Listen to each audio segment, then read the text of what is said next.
Vuckovich joins us. Walter Schroth is the school board president for the Indiana Area School District. Gentlemen, good morning to both of you.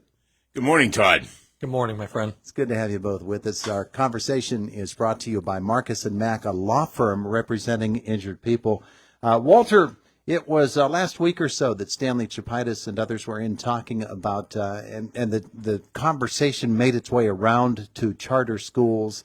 And it's, as I said, a complicated formula, maybe unless you're involved in it as intimately as you two gentlemen are. Charter schools and the responsibilities that are placed upon local school districts for students who attend them, people might not make that connection, correct? Correct, Todd. The point I was trying to get at was that there needs to be some accountability, which currently isn't in the current law and regulations. And I'm not talking about financial accountability, which is important. I'm talking about the accountability for the students. As a public school system, we are required to take any and all comers. So when a parent chooses to send their student to a charter cyber, okay, if that charter cyber fails in the educational process with that student, quite often we get them back. Mm-hmm. And it's a double whammy for us because, number one, we had to pay to send them to the charter cyber, and now we have to invest additional dollars to make up for what the charter cyber may not have done in getting our students ready for the 21st century. Yeah, now I'll probably get this wrong at some point and maybe multiple times as I make a couple of points, but correct me about this one if I'm wrong. The local school district, there's a formula that says that this is the amount of money that you're spending for the education of each kid within your school district.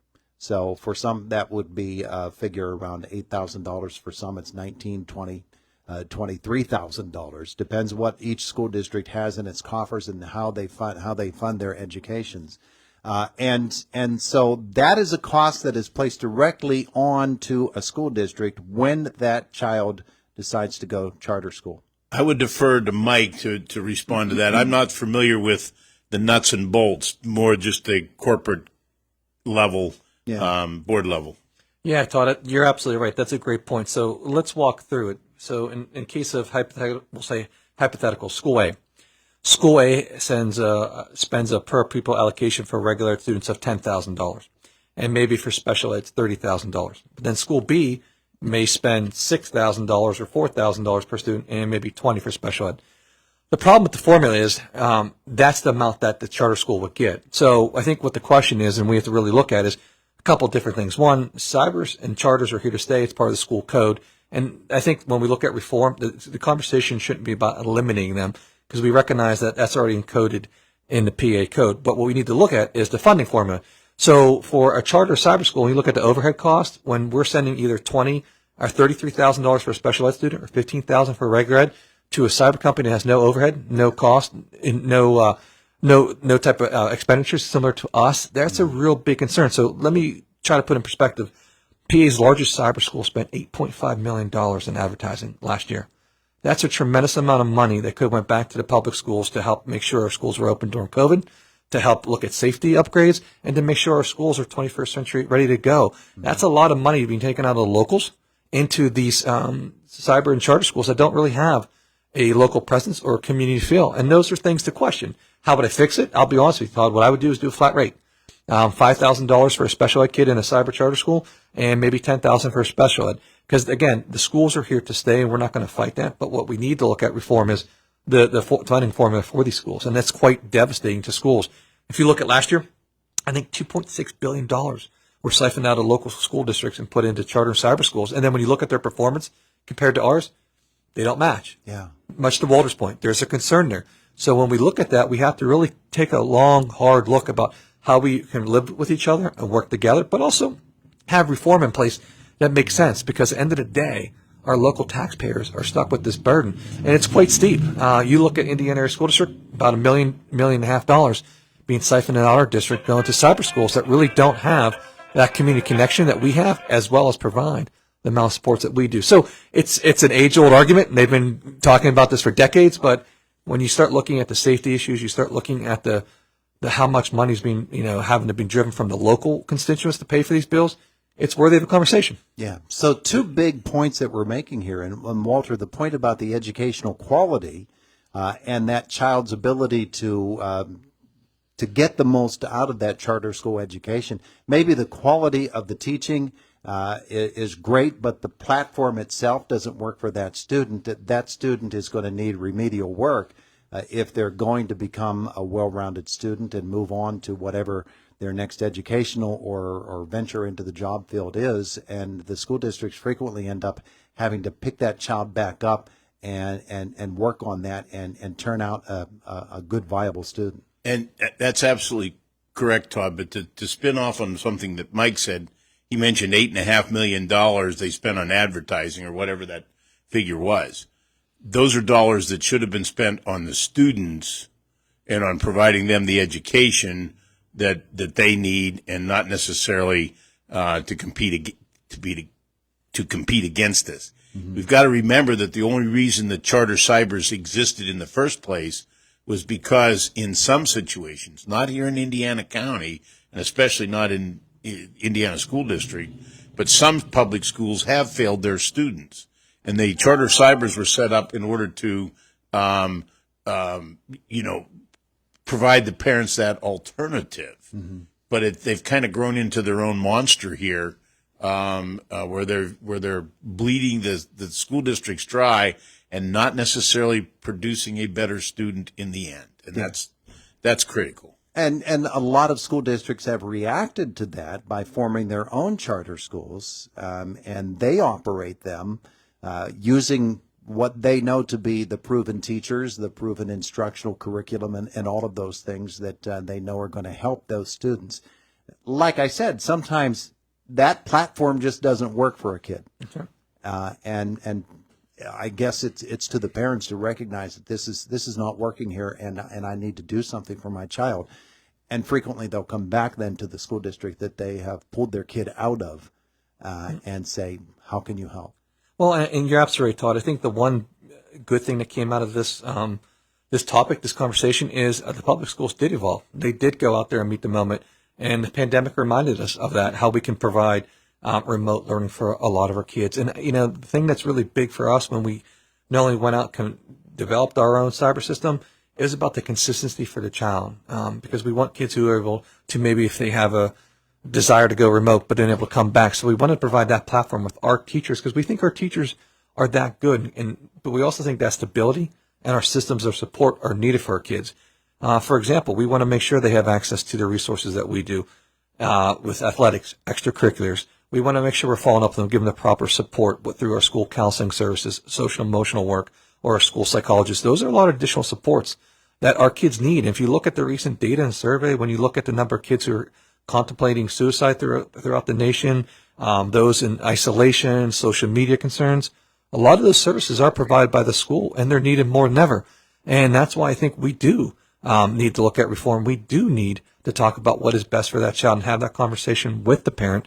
But I think, again, my whole point is I think these schools are here to stay. I'm not going to combat or fight that.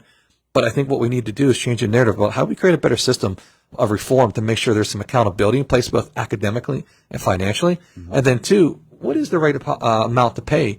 If you look at Ohio, I think Ohio has a flat rate for a cyber tuition student, which I think is a step in the right direction. I think that's what we should look at. One thing I'm pleased with, we meet with Senator Pittman and Representative Struzzi all the time and have these conversations, and they've been nothing but great. They've been great to talk to, great to listeners, and we understand it's a bureaucracy and as a process. But the fact that we're having these conversations, I think, are important because it creates awareness. I mean, imagine what Indiana Area School District can do with $1.2 more million back in the district. How many more opportunities we could provide kids? Imagine what the Commonwealth can do with over $300 million going back to where it's needed the most, our kids. Yeah. That could do a lot of good. And I think it's time to have that conversation. And I get it. There's going to be points and counterpoints on both sides. And there is a world, I think, where we can both exist. But I think we need to look at the structure in place and ask ourselves, is this what's best for students? And then secondly, is this what's best for taxpayers? I mean, could you imagine if a public school district spent $8.5 million on advertising and marketing instead of putting it towards their kids? That's a substantial amount of money that could do a lot of good.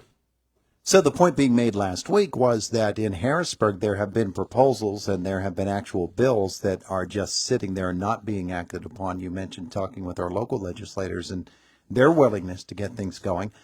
What's going to break the logjam, Walter? I don't know. The problem that you have is that the charter cybers, because of the dollars involved, have the ability to influence the political system to kind of protect what they have now, and I think that's where, to the point of your guest last week, we somehow have to overcome that and try to get beyond that.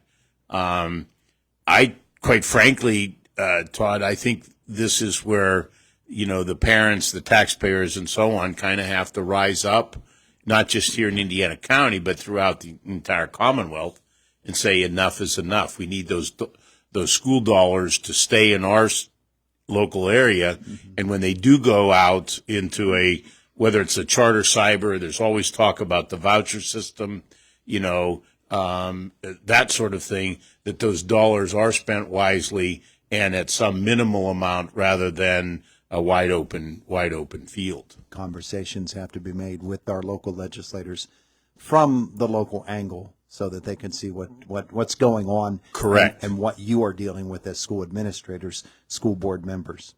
Correct. Yeah, one thing I'll say, Todd, I can't be more appreciative of Senator Pittman and Representative Struzzi for always taking time to come and meet with us and discuss these topics. We have twice a year an advocacy day where all the county superintendents get together, Indiana Area School District, with our representatives, both at the local, state, and federal level. And we have these conversations, and we need to continue the dialogue because I think it's important. I think it takes time, but it's also bureaucracy, and I understand how long that takes. So it is important to have these conversations. And again, I just want to thank them for being good listeners, because I think that's what good governance matters, right? To hear us out. I get it. I may not get my way, and I've been advocating for this for years, but the fact they're able to engage in dialogue with us and to hear from us and hear our concerns, I think is a huge step in the right direction, and I'm appreciative of their time. Now, we're not going to stop having this conversation because, again, we're talking about the lives of kids.